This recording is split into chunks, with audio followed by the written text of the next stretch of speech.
Hello, నమస్తే అండి. శ్రీమతి ఎద్దనముడి సులోచన రాణి గారి హృదయగానం నవల 4వ భాగాన్ని స్వాగతం అండి. నాకిక క్లాస్ లేదు, నేను ఇంటికి వెళ్ళిపోతున్నాను మృదుల అంది రంగమణి. భ్రమరాంబ, వెళ్ళమ్మా వెళ్ళు, నీకే ఇంటికెళ్ళి హాయిగా కాఫీ తాగి మంచం ఎక్కి పుస్తకం పుచ్చుకుంటావు. నీలాంటి వాళ్ళు ఎప్పుడు ఇంటికి వెళదామా అని చూస్తారు. నాలాంటి వాళ్ళకేమో ఇంటికి వెళ్ళటం అంటే ప్రాణం మీదకి వస్తుంది. ఇంటికి వెళ్ళగానే పిల్లలు, చుట్టాలు, మామగారు, అదొక గోల సంత అంది. ఏం చేస్తాం భ్రమరాంబ గారు, చేసుకున్న వాళ్ళకి చేసుకున్నంత. మీరే చెప్పారుగా తెలివి తక్కువగా అంతమంది పిల్లల్ని కనేశానని. మా కాలంలో మీలాగా తెలివితేటలు లేవుగా రంగమణి.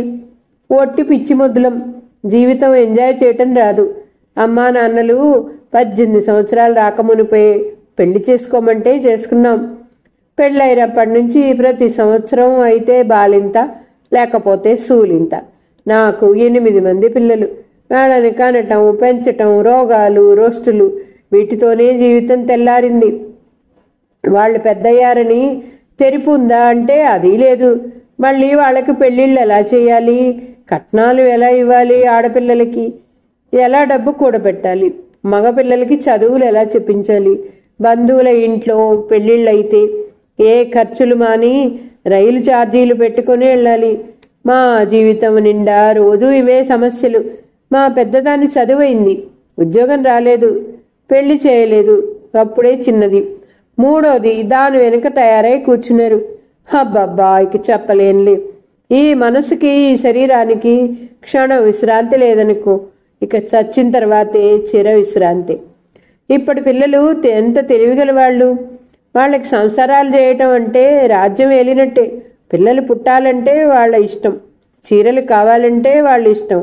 బంధువులకేం కర్మ, అసలు భర్తకే భయపడరు కదా. ఏమిటో తెలివితేటం లేని మొద్దులం మేము. ఆవిడ ఎప్పుడు ఏ కాస్త సందర్భం దొరికినా ఇలాగే మనసులో బాధంతా వెళ్ళబోసుకుంటుంది. రంగమణికి ఆ సొద వినాలంటే పరమ చిరాకు. మృదుల అలా కాదు, సానుభూతిగా వింటుంది. అందుకే ఆవిడకి మృదులంటే ఇష్టం. భ్రమరాంబ కూడా మృదులని రోజా పువ్వు గురించి అడిగింది. ఆవిడకి పువ్వులంటే పిచ్చి. రోజు తలలో ఒక చిన్న పువ్వు అయినా ఉంటుంది. స్టూడెంట్స్ ఎవరో ఇచ్చారంది. ఆహా, ఆవిడ తల ఊపింది. స్టూడెంట్స్ ఇచ్చారనేసరికి కళ్ళలో ఈర్ష్య కదలాడింది. స్టూడెంట్స్ ఆవిడ్ని సత్కరించే విధానం వేరుగా ఉంటుంది. ఆవిడ క్లాస్కి వెళ్ళేసరికి టేబుల్ మీద పొట్లల్లో బల్లినో కప్పనో పెట్టి ఆవిడ ఆసక్తిగా అది విప్పి చూడగానే అది చూసి కెవ్వుమంటే ఆనందిస్తారు చూసి. ఆవిడ గబగబా నడవలేదని తెలిసి ఆవిడ ఎగిరి గంతులేసేట్టు ఏదో ఒకటి టేబుల్ కింద నుంచి ప్యాకెట్ పడేస్తారు. ఆవిడ శరీరం చాలా స్థూలకాయంగా ఉంటుంది. అందుకని ఆవిడ క్లాసులోకి వచ్చి కుర్చీలో కూర్చుంటుంటే వెనక బెంచీలో కర్ర ముక్కను తీసి టపటపమని శబ్దం చేసి కుర్చీ విరిగిందేమోనని ఆవిడ గాబరా పడేట్టు చేసి గొల్లున నవ్వుతారు. ఆవిడ సర్దుకొని తమాయించుకొని, నేను నిజంగా విరిగిందని భయపడ్డాను అనుకున్నారా, మిమ్మల్ని నవ్వించటానికి అలా నటించాను అంటూ నవ్వులాటగా తీసేస్తుంది. తన లావుని వాళ్ళు వెక్కిరించకుండా తన మీద తనే జోకులు వేసి వాళ్ళని నవ్విస్తుంది. అందరూ నేను పాఠాలు బాగా చెప్తానని ఒకటే పొగడతారు. ఆ పొగడ్తలకి సంతోషపడిపోయి బాగా తినేసి ఇలా లావెక్కిపోయానంటుంది. వానొచ్చెట్టుంది అంటూ రంగమణి త్వరగా వెళ్ళిపోయింది. మృదుల స్టాఫ్ రూమ్లో కిటికీ దగ్గరకు వచ్చి ఆకాశం వైపు చూసింది. నల్లటి మేఘాలు అలెగ్జాండర్ సైనికుల్లా వేగంగా కదిలిస్తున్నాయి. మృదులకి వానంటే ఎంతో ఇష్టం. అది ఇళ్ల మీద, చెట్ల మీద పడుతుంటే చాలా చూడముచ్చటగా ఉంటుంది. మృదుల ఆఖరి క్లాస్ తీసుకోవటానికి వెళ్ళింది. సాయంత్రం అయింది. కాలేజీ పూర్తయింది. బెల్గొట్టారు. హఠాత్తుగా వాన కుండపోతలా బాగా వచ్చేసింది. భ్రమరాంబ వెళ్ళిపోయింది. సరస్వతి రాలేదు. రంగమణి వెళ్ళిపోయింది. శారద లీవులో ఉంది. మృదుల ఒక్కతే మిగిలింది. స్టాఫ్ రూమ్లో కొద్దిసేపు పుస్తకం తిరిగేస్తూ కూర్చుని వాన తగ్గుతుందేమోనని లేచి చూసింది. వాన ఎక్కడా తగ్గే సూచనలు కనిపించలేదు. ఇంకా ఎక్కువ అవుతుంది వాన. చీకటి పడబోతుంది. మృదుల ఆ వానలోనే బయలుదేరింది. స్టూడెంట్స్, లెక్చరర్స్ అంతా బస్టాప్ దగ్గర చెట్ల కింద, షాపుల్లో అక్కడక్కడ గుంపులుగా నిలబడి వాన తగ్గటం కోసం వేచి చూస్తున్నారు. మృదుల కాలేజీ ప్రహరీ గోడ వెంబడి నడుస్తుంది. ఆ గోడ ఇనప కమ్మీల మీదికి ఎగబాగిన పూల తీగలు రోడ్డు మీదికి ఉన్న చెట్లకి తగులుతున్నాయి. మృదుల వాటి కిందగా నడుస్తుంది. అక్కడ కాలేజీ గేటు బయటనే రమేష్ కారు ఆగి ఉంది. విస్సు దాని కింద దూరి బాగు చేస్తున్నాడు. కారులో ముందు సీట్లో రమేష్ పక్కన మంజుల, వెనక సీట్లో సీను, రంగా కూర్చునున్నారు. కారులో టేప్ ఆన్ చేసి మ్యూజిక్ వింటూ తాళం వేస్తున్న రమేష్కి దూరంగా కాలేజీ ప్రహరీ గోడ పక్కగా నడిచి వెళ్తున్న మృదుల కనిపించింది. మృదుల వానలో తడుస్తూ వెళ్తుంది. తాళం వేస్తున్న అతని చేతులు ఒక్కసారిగా ఆగిపోయాయి. మృదుల రోడ్డు మీద ఉన్న గుంటలో కాలు వేసి తూలి పడపోయి తనను తాను నిలవరించుకుని మళ్లీ వెళ్తుంది. తడిసిపోతున్న మృదులను చూస్తుంటే అతని గుండెలు బాధతో పిండినట్లయింది. రమేష్ గబాలను డోర్ తెరుచుకుని వాన్లోకి దిగాడు. రమేష్, ఎందుకు దిగుతున్నావు? తడుస్తావు అంది మంజుల ఆదుర్దాగా. వెనక సీట్లో నుంచి సీను, రంగా కూడా రమేష్ అంత హఠాత్తుగా ఎందుకు దిగాడో అర్థంగాక విచిత్రంగా ప్రశ్నార్థకంగా చూస్తున్నారు. ఇంతలో రమేష్ కారు పక్క నుంచి ఒక ముసలాయన గొడుగు వేసుకుని సంచి చేతిలో పట్టుకుని నడిచెళ్తున్నాడు. ఆయన చేతిలో కూరగాయల సంచి ఉంది. రమేష్ ఆ గొడుగు చూశాడు. దూరంగా వాన్లో వెళ్తున్న మృదులని చూశాడు. ఒక్క ఉదుటిన ఆ ముసలాయన చేతిలో గొడుగు లాక్కొని అది పట్టుకుని పరిగెత్తాడు. ముసలాయన ఒక్క నిమిషం ఈ అఘాయిత్యానికి నివ్వెరపోయాడు. వెంటనే అయ్యో అయ్యో నా గొడుగు, నా గొడుగు అంటూ కేకలు పెట్టాడు. రమేష్ వెనక్కి తిరిగి, మాస్టారు భయపడకండి, మీ గొడుగును నేనేమీ ఎత్తుకుపోవటం లేదు, కాసేపు అరువు తీసుకుంటున్నాను, నేను వచ్చే వరకు కారులో కూర్చోండి అనేసి పరిగెత్తాడు. ముసలాయన నోట మాటరన్నట్టు నిశ్చేష్టుడైపోయి చూస్తూ నిలబడ్డాడు. రమేష్ రోడ్డుకి అడ్డంగా పరిగెత్తి రివ్వున దూసుకొచ్చిన కారు తగలబోయి తప్పించుకుని తూలి పడటానికి సిద్ధమై నిలవరించుకుని రోడ్డుకి అవతల వైపున తలదించుకుని నడిచి వెళ్తున్న మృదుల దగ్గరకొచ్చి, మేడం తడిసిపోతున్నారు అంటూ గొడుగు పట్టాడు. మృదుల తిరిగి చూసింది. రమేష్ నవ్వాడు. ఆ నవ్వులో ఎంతో ఆనందం కనిపిస్తోంది. వద్దు రమేష్, పర్లేదు అంది మృదుల. గొడుగు లేకపోతే మీరు తడిసిపోతారు, తడిస్తే జలుబు చేస్తుంది, జ్వరం వస్తుంది, వస్తే ఏమవుతుంది, మందేసుకుంటాను. మీకు జ్వరం వస్తే మాకు పాఠాలు ఎవరు చెప్తారు? పాఠాల మీద అంత శ్రద్ధ నీకు? నవ్వుతూ అంది. ఇద్దరూ నవ్వసాగారు. వీధిలో బస్టాండ్ దగ్గర, షాపుల దగ్గర నిలబడ్డ జనం అంతా వీళ్లనే గమనిస్తున్నారు. మృదులతో నవ్వుతూ మాట్లాడుతూ వెళ్తున్న రమేష్ని చూడగానే మంజుల కళ్లల్లో ఆగ్రహం బుసలు కొట్టింది. ఈర్ష్యతో మొహం చిరాగ్గా అయింది. సీను మాస్టార్ని చూస్తూ, రండి మాస్టారు, కారులో కూర్చుండి, వాడు వచ్చే వరకు మీకు తప్పదు. ఒట్టి అసాధ్యం కుర్రాళ్ళ ఉన్నాడే. ఆయన సణిగిన కారులో కూర్చోమనేసరికి ముఖం విప్పారింది. మృదుల, రమేష్ కాలేజీ గోడ దాటి ప్రహరీ గోడ పక్క నుండి వెళ్తున్నారు. నీ కారు ఏమైంది అంది మృదుల. చెడిపోయింది సన్యాసి కారు, సమయానికి ట్రబుల్ ఇస్తుంది, నన్ను ఎప్పుడూ అట్లాగే ఏడిపించుకు తింటూ ఉంటుంది, ఒట్టి ట్రబుల్ మేకర్ అనుకోండి. పర్వాలేదు రమేష్, నేను వెళ్తాను అంది మళ్ళీ. నేను మిమ్మల్ని ఇంటి దగ్గర దిగబెట్టి కానీ వెళ్ళను మొండిగా అన్నాడు. అతను మృదులకి గొడుగు పట్టుకొని తను తడుస్తున్నాడు. నువ్వు కూడా గొడుగులోకి రా అంది మృదుల. పర్వాలేదండి అలా అనకు. మృదుల అతని చేతిలోని గొడుగు తాను తీసుకోబోయింది. రమేష్ ఇవ్వలేదు. ఆమె ఆజ్ఞానుసారం తను కూడా గొడుగు కిందనే నడవసాగాడు. ఇద్దరూ దాదాపు ఒకే ఎత్తు. దగ్గరగా వస్తే రమేష్ కాస్త పొడుగున్నాడు. మీరు చెప్పిన రజియా సుల్తానా కథ నాకు చాలా నచ్చింది మేడం అన్నాడు. అలాగా? ఆమె పాపం యాకూదుని చేసుకుని ఉంటే ఎంతో బాగుండేదన్నాడు. మృదుల నవ్వింది. అప్పుడు రజియా సుల్తానా కథ మనం హిస్టరీలో చదువుకునేవాళ్ళం కాదేమో. చదువుకోపోతే ఏమవుతుందిలేండి అన్నాడు. తను చదవకపోయినా పర్వాలేదు, వారికి జరిగిన అన్యాయం మాత్రం ఎక్కువది అన్నట్టుగా ఉంది అతని కంఠం. ఇద్దరూ నడుస్తున్నారు. ఒక్క నిమిషం ఆగి మేడం అని పిలిచాడు. అంది మృదుల. అసలు ఆ రజియా సుల్తానాకి యాకూద్ పరిచయం కాకుండా ఉంటే ఆవిడకి ఈ బాధలేవి ఉండేవి కావుగా. హాయిగా రాజ్యం చేసి చాలా కాలం బతికుండేదేమో. అతని కంఠం చాలా బాధామయంగా ఉంది. దూరంగా వానకి తడిసి భారంగా ఉన్న చెట్లని చూస్తున్న మృదుల అది మానేసి రమేష్ వైపు తలదిప్పింది. అతని కళ్ళల్లో బాధకి విచిత్రాలైంది. రమేష్ క్లాసు అయిపోయిన తర్వాత కూడా ఆ పాఠం గురించే ఆలోచిస్తున్నాడంటే అతని మనసు మీద రజియా యాకూదుల కథ అంత బలంగా ముద్ర వేసి ఉండాలి. మృదులకి ఆ క్షణంలో ఆరోగ్యంగా ఎర్రటి పెదవులతో నిండైన బుగ్గలతో అప్పుడే బాగా వస్తున్న చిరుగడ్డంతో వానకి తడిసి నుదురు మీదికి పడుతున్న జుట్టుతో పసితనం పాలుకారే వయసులో ఉన్న రమేష్ని చూస్తుంటే తన చిన్నతనం గుర్తుకొచ్చింది. ఆ వయసే అలాంటిదేమో. ఏదైనా విషాద గాథ వింటే మనసు ద్రవిస్తుంది. చిన్నప్పుడు తను దేవదాసు నవల చదివింది. తిండిలో ముఖం దాచుకుని ఏడ్చిన సంఘటన గుర్తుకొచ్చింది. దూరంగా తడిసి భారంగా వంగిన తంగేడు పూల కొమ్మలాగే రమేష్ కూడా ఉన్నాడనిపించింది. బాధ్యతలు లేకుండా బాధలు ఆశా భంగాలు లేని ఈ వయసులో మనసు ప్రతి చిన్నదానికి స్పందించటం సహజమే. చెప్పండి మేడం, నేను అన్నమాట మీరు కూడా ఒప్పుకుంటారా లేదా అన్నాడు రమేష్. అతనికి మృదుల కూడా తన అభిప్రాయంతో ఏకీభవిస్తే బాగుండనిపించింది. రమేష్, మనం ఏం చెప్పగలం? ఒక్కోసారి జీవితాల్లో ఒక్కొక్కరు ప్రవేశించిన వేళా విశేషం అలా ఉంటుందేమో. కొంతమంది రాకతో మంచి జరుగుతుంది, కొంతమంది రాక విషాదం కల్పిస్తుంది. అవును మేడం అన్నాడు అతను. అతనికి మృదుల చెప్పింది నిజమే అనిపించింది. ఇంతలో ఇల్లు రానే వచ్చింది. రంగమణి వరండాలో నిలబడి చూస్తుంది. ఇంటి దగ్గరకు వచ్చేసరికి వాన కాస్త తగ్గింది. సన్నటి చినుకులుగా మాత్రమే రాలుతోంది. గేడు తీసుకుని లోపలి వరకు వచ్చిన తర్వాత వరండా మెట్ల దగ్గరే ఆగిన రమేష్, నేను వెళ్తాను మేడం అన్నాడు.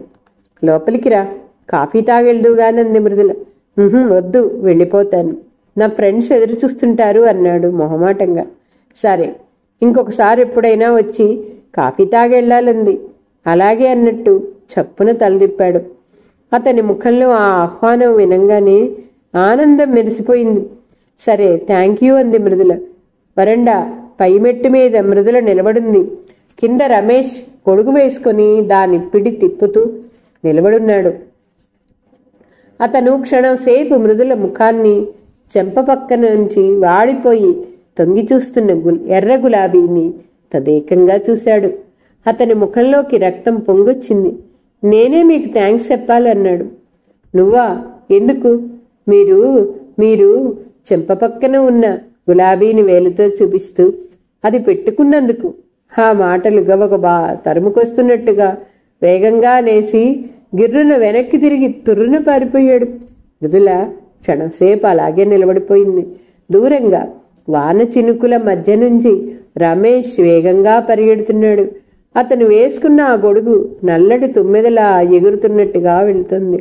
మృదుల ఒక్కసారి అప్రయత్నంగా చెంప పక్కన తలలో పిన్నుకి వడలి ఉన్న గులాబీని చేత్తో తడిమి చూసుకుంది. మళ్ళీ దూరంగా పరిగెడుతున్న రమేష్ని చూసింది. మృదుల పెదవుల మీద సంతోషంతో కూడిన చిరు దరహాసం విరిసింది. తడిగా ఉన్న ఆ తారు రోడ్డు, వాన భారానికి తడిసి వంగిన చెట్ల పచ్చదనం, దూరంగా వానకి తడిసి ముడుచుకొని ఉన్నట్టు చెట్టు మీద నిలబడిన మేకపిల్లలు మృదులకి ఆ క్షణంలో ఎంతో మనోహరంగా కంటికింపైన సుందర దృశ్యంగా కనిపించాయి. ఇంతలో వెనక నుంచి భలే భక్తుణ్ణి సంపాదించావే అన్న రంగమణి స్వరం వినపడింది. మృదుల వెనక్కి తిరిగింది. ఈ అబ్బాయి నీకు సేవలు చేయటం విచిత్రంగా ఉందే అంది రంగమణి. మృదుల మాట్లాడలేదు. లోపలికి వచ్చింది. బట్టలు మార్చుకుంటున్న మృదులకి అవతలి గదిలో నుంచి రంగమణి ఇంకా చెప్తున్న మాటలు వినిపిస్తున్నాయి. వాళ్ళది ఒట్టి కోతి గుంపు. ఈ ఊళ్ళో వాళ్ళంటే భయపడని వాళ్ళు ఉండరు. ఏం చేసినా ఎవరూ ఏమీ అనరు. ఎందుకంటే ఆ గజపతి రాజుగారికి బోలెడంత పలుకుబడింది. తండ్రి ఆసరా చూసుకునే ఈ కొడుకు గారు ఇంత అల్లరి చేస్తుంటారు. వాళ్ళకి హద్దు అదుపు ఉండదు. బుద్ధి చెప్పేవాళ్ళు అసలే లేరు. నువ్వు ఈ ఊరికి కొత్తదానివి, జాగ్రత్త సుమా అంటూ హెచ్చరికలు చేసింది. మృదుల జడ విప్పుకుంటూ వచ్చింది. అల్లరి పిల్లలు, రౌడీ స్టూడెంట్సు నాకు అలవాటే రంగా. నేను భీముని కొండలో చేసినప్పుడు ఆ ఊరిలో మహా రౌడీ అని పేరు పొందిన ఒక స్టూడెంట్నే ట్యాకిల్ చేశాను అంది. జడ విప్పుతుంటే గులాబీ జారి కింద పడింది. మృదుల వంగి దాన్ని తీసుకుని క్షణసేపు చూసింది. తర్వాత ఏమనిపించిందో ఏమో దానిని పారేయకుండా టేబుల్ మీద పెట్టింది. దాన్ని చూస్తుంటే బొద్దుగా అమాయకంగా ఉన్న రమేష్ ముఖమే గుర్తుకొచ్చింది. రమేష్ కళ్ళల్లో కనిపించే అభిమానం లాంటిది మృదులకి చిరపరిచితమే. ఎవరైనా లెక్చరర్ నచ్చితే స్టూడెంట్ తన గౌరవాన్ని గుండెల్లో దాచుకోడు. ఏదో రకంగా వ్యక్తం చేయాలని, తన ఉనికిని ఆ లెక్చరర్కి తెలియజేయాలని తాపత్రయపడతాడు. అది సహజం. ఏ స్టూడెంట్ అయినా తనని గౌరవిస్తున్నాడు, అభిమానిస్తున్నాడు అని తెలిస్తే ప్రతి లెక్చరర్కి సంతోషమే కలుగుతుంది. మృదులకి కూడా ఇప్పుడు అలాంటి ఆనందమే కలుగుతుంది. రమేష్, నిజం చెప్పు, కాలేజీలో అందరూ నిన్ను చూసి నవ్వుతుంటే నీకు సిగ్గుగా లేదు? మంజుల నిలదీసినట్టుగా అడిగింది. రమేష్ కుర్చీలో కూర్చుని పుస్తకం తిరగేస్తున్నాడు. విస్సు కిటికీ దగ్గర నిలబడి బయటికి చూస్తూ ఈ సంభాషణ పట్టనట్టు నటిస్తున్నా అతని చెవులు మాత్రం ఏకాగ్రతగా ఈ వాగ్వివాదాన్నే వింటున్నాయి. రంగా దూరంగా గ్లాసుల్లో షర్బత్ కలుపుతున్నాడు.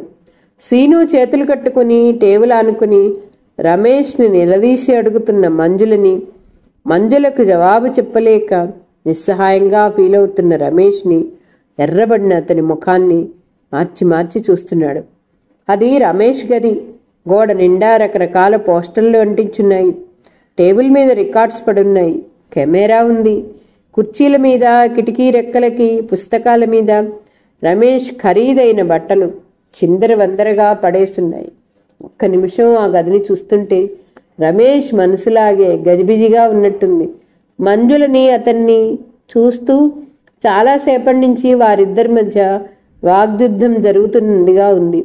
నిన్న సాయంత్రం కాలేజీ వదిలిన తర్వాత ఇస్తూ చెడిపోయిన కారుని బాగు చేస్తుంటే రమేష్ కారులో నుంచి దిగి దారి వెంట వెళ్తున్న ఒక ముసలాయన చేతిలో గొడుగులాక్కుని పరిగెత్తుకెళ్ళి వానలో వెళ్తున్న మృదులకి పట్టుకుని ఇంటి వరకు దించి వచ్చిన వాయనం చూసి మంజులకి ఒళ్ళు మండిపోయింది.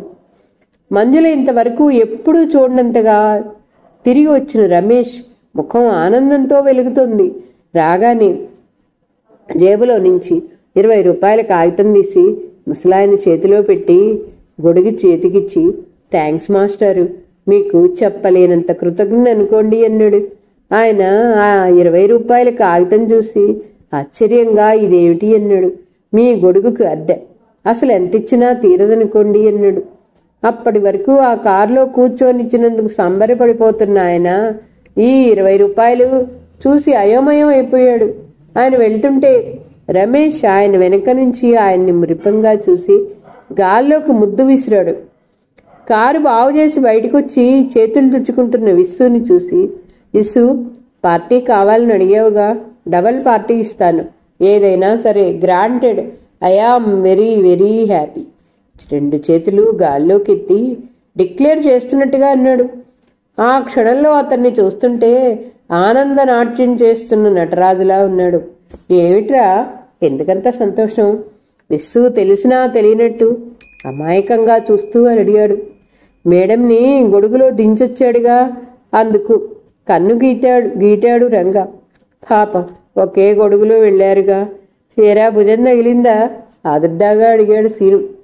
ఈ మాట వినగానే రమేష్ ముఖం చిదిమితే రక్తం చిందేంత ఎర్రగా కందిపోయింది.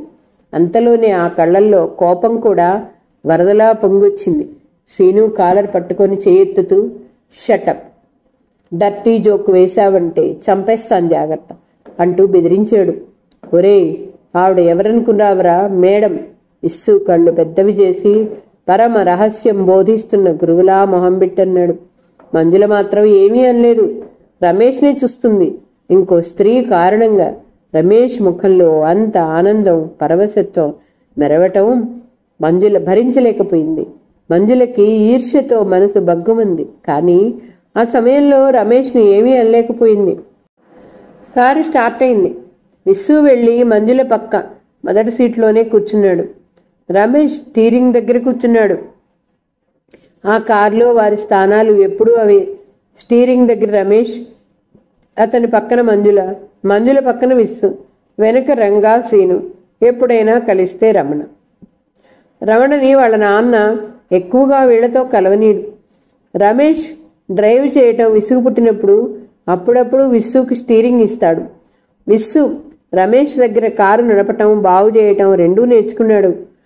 రమేష్, విస్సు కుడి ఎడమల్లో ఎటు మారినా వారిద్దరి మధ్య సీటు మంజుది కావటం ఖాయం. ఆ అమ్మాయి ఎప్పుడూ అక్కడే కూర్చుంటుంది. కారు వెళ్తుండగా విస్సు, రమేష్ పార్టీ ఇస్తానన్నావుగా, సినిమాకు వెళ్దాం. బ్రూస్లీ సినిమా నిన్ననే వచ్చిందన్నాడు. అతనికి స్టంట్స్, కార్ చేజింగ్ ఉంటే చాలు. రెప్ప వేయకుండా సినిమా చూస్తాడు. అదే కుటుంబ గాథలైతే తల సీటు వెనక్కి ఆనిచ్చి హాయిగా నిద్రపోతాడు. ఓకే వెళ్దాం అన్నాడు రమేష్. నేను రాను, నాకు చాలా తలనొప్పిగా ఉందంది మంజుల. పోనీ మనం వెళ్దాం అన్నాడు రంగ. మంజు రాకపోతే నేను రాను చెప్పేశాడు విస్సు. బాగుంది, మీరిద్దరూ రాకపోతే మాకేం సరదాగా ఉంటుంది అన్నాడు సీను. అయితే మానేద్దాంలే అన్నాడు రంగ. ఓకే మీ ఇష్టం. డ్రైవ్ చేస్తూ రమేష్ భుజాలు కుదించాడు. మంజులకి మళ్ళీ ఒళ్ళంతా బగ్గుమంది. సినిమాకి రాను అంటే సరే అనేశాడు. ఈ పెద్ద మనిషే ఒకసారి జ్వరంగా ఉన్న సినిమా ప్రోగ్రాం వేసుకుని నువ్వు వస్తే గాని వీల్లేదు రావాలి అంటూ బతిమాలి మరీ తీసుకెళ్ళాడు. తర్వాత జ్వరం కాస్త ఎక్కువైతే అయ్యయ్యో నా మూలంగానే అంటూ తన మంచం పక్కన కూర్చొని కదలకుండా ఎన్నో సేవలు చేశాడు. మంజులకి ఆ కారులో కూర్చుంటే ఎప్పటిలా తృప్తిగా, సుఖంగా, ఆనందంగా అనిపించలేదు. చిరాగ్గా అనిపించింది. రమేష్ ఇదేమీ గమనించలేదు. తన ధోరణిలో తనున్నట్టు ఈలపాట పాడుతూ డ్రైవ్ చేస్తున్నాడు. అతను చెప్పలేనంత ఆనందంగా, ఉత్సాహం ఉరకలు వేస్తున్నట్లుగా ఉన్నప్పుడే అలా ఈల మీద పాట పాడతాడు. ఆ పాటతో పాటు శరీరం అటు ఇటు డాన్స్తో ఊగుతున్నట్టుగా కదులుతూ ఉంటుంది. ప్రస్తుతం అతనిలో కనిపిస్తున్న ఈ మూడు చూస్తున్న కొద్దీ మంజులకి ఇంకా ఒళ్ళు మండిపోతుంది. అతని నెత్తి మీద ఈడ్చి మొట్టి నోటికి వచ్చినట్టు తిట్టాలనిపించింది. ఆ క్షణంలో ఏదైనా చెప్పరాని బాధ కలిగి అతని ఆనందం మాయమైతే బాగుందనిపించింది. కానీ ఏం జరగలేదు. రమేష్ మంజులని ఇంటి దగ్గర దించి వెళ్ళిపోయాడు. ఇంట్లోకి రమ్మన్నా రాలేదు. పైనుంచి తలనొప్పిగా ఉందన్నావుగా, రెస్ట్ తీసుకో అంటూ సలహా ఇచ్చాడు. అతను ఆ క్షణంలో నిజాయితీగానే ఆ సలహా ఇచ్చినా మంజులకు అది నచ్చలేదు. చేతిలో బ్యాగ్తో విసిరి అతని ముఖాన కొట్టాలనిపించింది. కానీ తమాయించుకుంది. రాత్రంతా ఆలోచించిన మంజుల మర్నాడు విస్సు దగ్గర తన బాధను ఇంకో రకంగా వెళ్ళబోసింది. రమేష్ మృదురా లెక్చరర్ పట్ల విపరీతమైన అభిమానం చూపిస్తున్నాడని కాలేజీలో అందరూ అనుకుంటున్నారంది. అవును, అనుకుంటే అందులో వాళ్ళ తప్పేం లేదు. రమేష్ ధోరణి అలాగే ఉందిగా అన్నాడు విస్సు. మనం స్నేహితులం అయ్యుండి చూస్తూ ఊరుకుంటే ఎలా? రమేష్కి నచ్చ చెప్పాలి అంది. నువ్వే చేయాలి ఆ పని అన్నాడు విస్సు. విస్సుకి మంజులంటే లోలో చాలా ఇష్టం. కానీ మంజులకి రమేష్పై అభిమానం ఉందని తెలుసు. కానీ ఠికాణా లేని తనని మంజుల రమేష్ స్నేహితుడిగా కాబట్టి మాట్లాడుతుంది. లేకపోతే పక్కన నీడ పడటం కూడా భరించదని అతనికి బాగా తెలుసు. ఎప్పుడైనా రమేష్ మంజులకి ఏ చిన్న అభిప్రాయ భేదం అయినా వస్తే అతనికి వెంటనే మంజులపై అభిమానం రెట్టింపయ్యేది. ఈ అదను చూసి మంజులకి దగ్గర వారిని తాపత్రయపడతాడు. మంజులలో ఎదుటివాళ్లలో కోరికలు రెచ్చగొట్టే వయ్యారం ఉంది. రమేష్ని ఆకట్టుకునే పనులు విస్సు మీద కూడా పనిచేస్తున్నాయని బహుశా మంజులకు కూడా తెలుసుండదు. అతను దీపం చూసి ఆకర్షింపబడే శలభంలా తయారయ్యాడు. మంజుల దృష్టిలో విస్సు అంటే రమేష్ చెంచా అంతే. విస్సు పళ్ళెత్తు గురించి, అతను నలుపు గురించి వదినగారి దగ్గర ఎలా వెక్కిరిస్తుందో విస్సుకు అసలు తెలియదు. మంజులకి ఇష్టపడిన వారిని తన హొయలుతో ఎలా దగ్గరికి చేర్చుకోగలదో, ఇష్టం లేని వాళ్ళని వారిని చూపులతో దూరంగా నిలబెట్టడం కూడా తెలుసు. అందుకే విస్సుకి మంజులంటే భయం. తనంటే మంజులకి ఏ ఇష్టం లేదని తెలుసు. ఆ ఇష్టానికి కారణం కూడా తెలుసు. తను పేదవాడు. రమేష్లా ఆడపిల్లలా ఎర్రగా బుర్రగా నున్నటి బుగ్గలతో ఉండడు. డబ్బున్నవాడు కాదు. తనకే కనుక డబ్బుంటే తన అందవిహీనత లోకానికి కనిపించదు. మంజుల్లాంటి వాళ్ళకి అసలే కనిపించదు అని అతనికి బాగా తెలుసు. అందుకే అతనికి మంజుల మీద కసితో కూడిన ఇష్టం. మంజులంటే అతనికి ఇష్టం. ఆ అమ్మాయి తనని మనిషిగా చూడదని కసి. ఈ రెండూ అతని మనసులో సమపాళలో ఉన్నాయి. ఈ కసిలాంటి ఇష్టం అతనికి చిన్నప్పటి నుంచి అనుభవమే. అతనికి తల్లి లేదు. చిన్నప్పుడే పోయింది. బుద్ధి తెలిసే తల్లికి ఇంట్లో సవతి తల్లి ఉంది. ఆవిడ అందంగా ఉండేది. ఆవిడ ఛాయ ఒంటి ఛాయ తెలుపు. విస్సు తనను నల్లగా ఉండటం వల్ల ఏమో ఎర్రటి శరీరం వాళ్ళంటే ఇష్టపడతాడు. సవతి తల్లికి దగ్గరగా ఉండాలని అతను ప్రయత్నించేవాడు. ఆవిడ దులబరించేది. చింతమొద్దు పళ్ళకోతి అంటూ తిట్టేది. విస్సుకి ఆవిడ మీద కసి ఏర్పడింది. అది తీర్చుకోవటానికి తండ్రి దగ్గర ఆవిడ మీద రకరకాల అబద్ధాలు చెప్పి ఆవిడని కొట్టించేవాడు. తండ్రి ఆవిడని కర్ర తీసుకుని చావబాతుంటే విస్సుకి చాలా ఆనందంగా హాయిగా ఉండేది. అతి చిన్న వయసులోనే అతను ఇంట్లో నుంచి వెళ్ళిపోయి ఒంటరిగా ఉండటం నేర్చుకున్నాడు. అతనికి భయం అనేది లేదు. తనకి కావలసిన దానికోసం ఏది చేయటానికైనా వెనుదీయడు. అతని కోరికలు, ఆలోచనలు, కోపం, ఇష్టం అతని మనసులోనే గుప్తంగా దాచుకోవటం, పైకి అందరితో మంచిగా నటించటం అతనికి బాగా తెలుసు. ఏనాడు లేని మంజుల తన దగ్గరికి వచ్చి తనంతట తాను మాట్లాడుతుంటే అతనికి చాలా ఆనందం వేసింది. కానీ మంజుల వచ్చింది రమేష్ విషయం చెప్పడానికని తెలిసిన వెంటనే అతని మనసులో కసి మొదలైంది. అయినా మంజులను సంతృప్తిపరచటం కోసం రమేష్ని అడుగుదామన్నాడు. ఆ రోజు ఆదివారం. రమేష్ గదిలో అందరూ కలిసినప్పుడు నిన్న జరిగిన ఈ విషయం గురించి ప్రస్తావన తెచ్చారు. మంజులంత డైరెక్ట్గా ఆ విషయం ఎత్తి నిలదీస్తుంటే రమేష్ జవాబు చెప్పలేకపోయాడు. విస్సుని చూస్తూ, విస్సు, నేను చేసింది నీకు తప్పుగా అనిపిస్తుందా అని అడిగాడు. తప్పుగా తోచలేదు, కానీ అందరికీ వింతగా మాత్రం ఉంది అన్నాడు విస్సు తెలివిగా. అతని జవాబు గోడ మీద పిల్లివాటంగా ఉంది. రమేష్ని సమర్థిస్తూనే విమర్శిస్తున్నాడు. ఎందుకు వింత? వింత ఎందుకు కాదు? కాలేజీకి వెళ్ళని వాడివి ఆవిడ గారి క్లాసుకి తప్పకుండా వెళ్ళటం. కాలేజీకి వెళ్లకుండా ఎలా? నువ్వంటే కాలేజీకి వెళ్ళపోయినా చదవగలవు.